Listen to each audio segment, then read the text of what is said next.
नमस्कार, मैं जितेंद्र और आप देख रहे हैं जितेंद्रा बैकपैकर। ब्रदर, एक्चुअली बात क्या है कि मैं अभी नेपाल आया हूँ।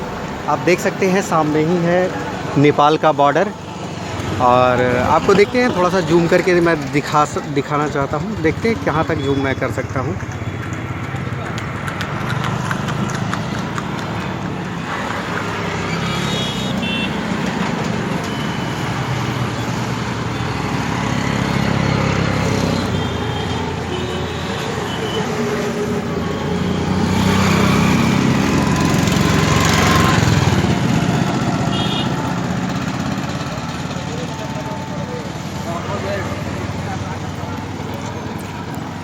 एक्चुअली ब्रदर, मैं गया से आया था, तो गया से मैं पटना आया था।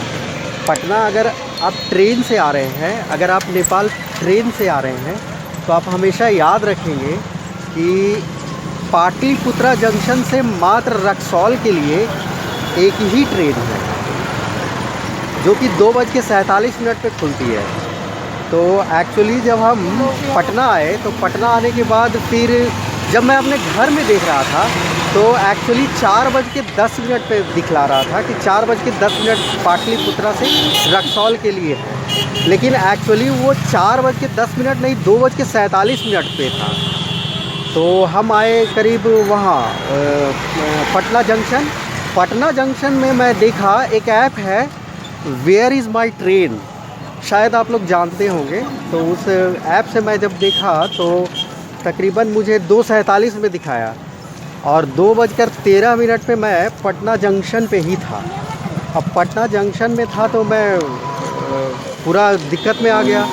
जब मैं पाटलिपुत्रा जंक्शन आया, तो एक्चुअली पाटलिपुत्रा जंक्शन में 15 मिनट पहले ही वो ट्रेन निकल चुकी थी। फिर यार बहुत ज़्यादा दिक्कत का सामना करना पड़ा।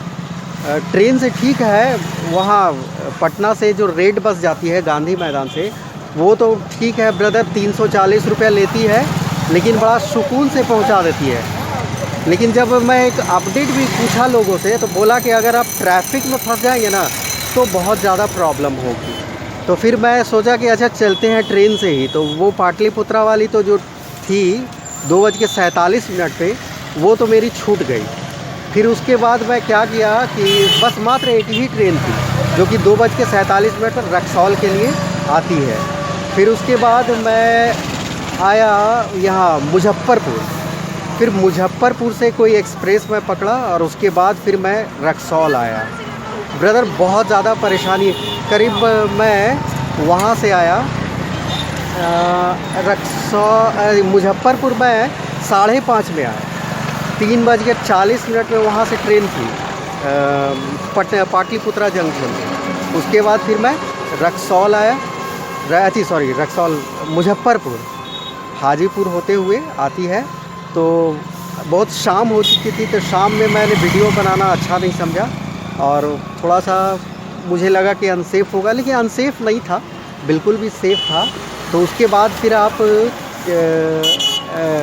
हाँ, फिर मैंने जो रक्सौल वाली पकड़ ली। रक्सौल के बाद फिर यहाँ रक्सौल आ गया। ब्रदर, मैं एक बात और कहना चाह रहा हूँ कि अगर आप रक्सौल आ रहे हैं अगर ट्रेन से, तो एक बात हमेशा आप ध्यान रखेंगे कि रक्सौल वैसा स्टेशन नहीं है, वैसा जंक्शन नहीं है जहाँ पे कि आपको तुरंत होटल मिल जाएगा और तुरंत आपको खाना वाना सारा मिल जाएगा। ब्रदर, मैं जब यहाँ करीब 10:30, हाँ 10:10 में मैं यहाँ पे उतरा। तो जब मैं उतरा तकरीबन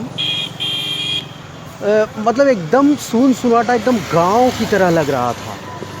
और यार मैं तो एकदम पूरा अचंभा रह गया, ना ही होटल ना ही खाने का, और भूख भी बहुत ज़ोर की लगी थी। तो फिर एक बाबा ने बतलाया कि यार वहाँ पे एक होटल है, क्या नाम था होटल का मुझे नहीं पता है, लेकिन एक छोटा सा था, काफ़ी सस्ता खाना था, करीब 60 रुपये में अच्छा खासा वो वेजिटेबल वाला खाना दे दिया।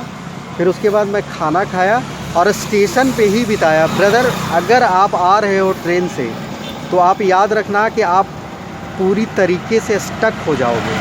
तो आप हमेशा ये बात का ध्यान रखना, अगर स्टक हो गए तो आपको बहुत दिक्कत हो सकती है। तो आप प्लीज़ आप देख लेना। मैं रिकमेंड करूँगा कि आप लोग बस से आएँ अगर नेपाल आना है। ऐसे गया से भी चलती है, अगर बोध गया है, बोध गया से लेकर के काठमांडू के लिए डायरेक्ट चलती है, जो कि 1500 रुपये, 1500 कुछ रुपये का है वो टिकट। वो वहाँ से फिर पटना जाती है और पटना से फिर काठमांडू जाती है, तो आप उससे भी जा सकते हैं। अदरवाइज़ अगर आप ट्रेन से आ रहे हैं तो यहाँ खर्चे बहुत कम होंगे। जैसे कि मैं जब पटना आया तो गया से पटना आने के लिए मुझे 50 रुपीज़ लगे, और 50 रुपीज़ के बाद फिर मैं पाटलिपुत्रा जंक्शन आया तो उसमें मेरे 14 रुपये खर्च हुए। और बस से, वो सरकारी बस थी वो, फिर मैं उसके बाद पाटलिपुत्रा जंक्शन से रक्सौल के लिए एकदम डायरेक्ट मैं वहीं से टिकट ले लिया, तो वो करीबन मुझे पड़े 90 रुपीज़ के। तो इतने मेरे खर्च हुए, और बाकी खाने पीने का मैं क्या अथी करूँ, तकरीबन 200-250 रुपये मुझे रक्सौल आने में हो गई। और रक्सौल स्टेशन बगल में ही है, ज़्यादा दूर नहीं है, करीब 1 से 1.5 किलोमीटर पे बॉर्डर है। बॉर्डर तो सामने ही दिख रहा है, आप देख सकते हैं। तो मैं फिर वहाँ से अभी आ रहा हूँ। अब बॉर्डर क्रॉस करने के बाद मैं देखता हूँ कि क्या अपडेट है। जैसा अपडेट मिलता है वैसा मैं आपको बतलाता हूँ, क्योंकि यहाँ पे मैं एक बार पहले, इससे पहले भी वीडियो मैं बनाया, लेकिन मैं आगे गया तो वो डिलीट करवा दिया, तो थोड़ा सा वहाँ पे एक्सटेंशन है। तो अब देखते हैं, उसके बाद फिर निकलने के बाद मैं आपको अपडेट देता हूँ। अगर आप आ रहे हैं ट्रेन से रक्सौल तो आप हमेशा ध्यान रखेंगे कि पाटलिपुत्रा जंक्शन, पटना जंक्शन अलग है, वहाँ से पाटलिपुत्रा जंक्शन आना पड़ता है। तो पाटलिपुत्रा जंक्शन से मात्र एक ही है आपको ट्रेन, जो कि 2:47 पे है। ये टाइमिंग वेरी करती रहती है। तो वही एक मैंने जो आपको ऐप बतलाया, वो वेयर इज़ माई ट्रेन, उस पर आप देख लेंगे।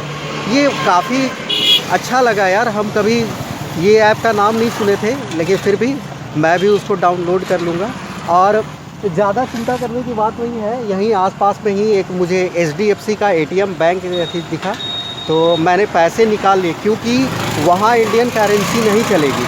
फिर आप बाद में बहुत दिक्कत हो जाएंगे, वहाँ ATM भी काम नहीं करेगा, और ना ही आपका वो debit card, ATM, credit card कुछ भी काम नहीं करेगा।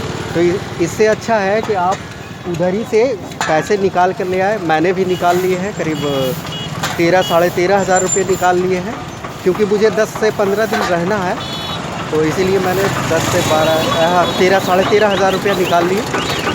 और जो पहले खर्च हुए, मतलब कि लमसम आपको 15,000 में हो जाएंगे। अब देखते हैं क्या खर्च होता है।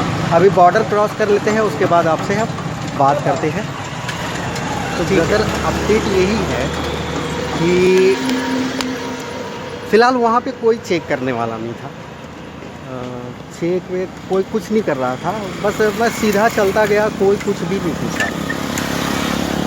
फिर मैं क्रॉस कर लिया। तो यहाँ पे कोई दिक्कत नहीं होती है बॉर्डर क्रॉसिंग करने में। और आप देख सकते हैं आगे बहुत ज़्यादा भीड़ है, आप देख सकते हैं इधर।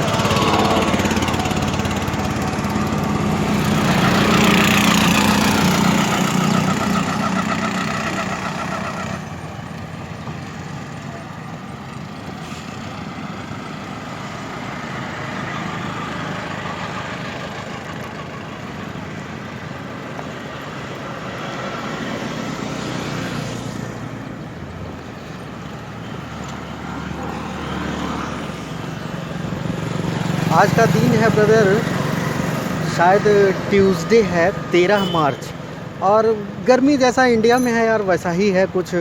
मैं तो मोबाइल में जब देख रहा था वेदर तो 12, 13, 10 ऐसे करके बता रहा था, लेकिन यार नॉर्मल है, एकदम नॉर्मल। करीबन अभी कितना 20-25 के आसपास होगा, 25 डिग्री सेल्सियस।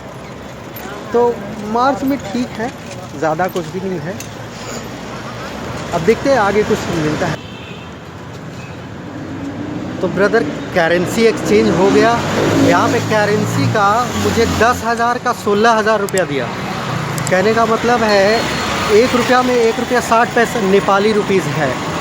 और सिम ख़रीदा मैंने, जो कि इंडियन करेंसी में 100 रुपया पड़ा, मतलब 160 रुपये का, और 160 रुपये का मैंने डेटा भरवाया है। तो तकरीबन नेपाली में मुझे 320 रुपये खर्च हो गए।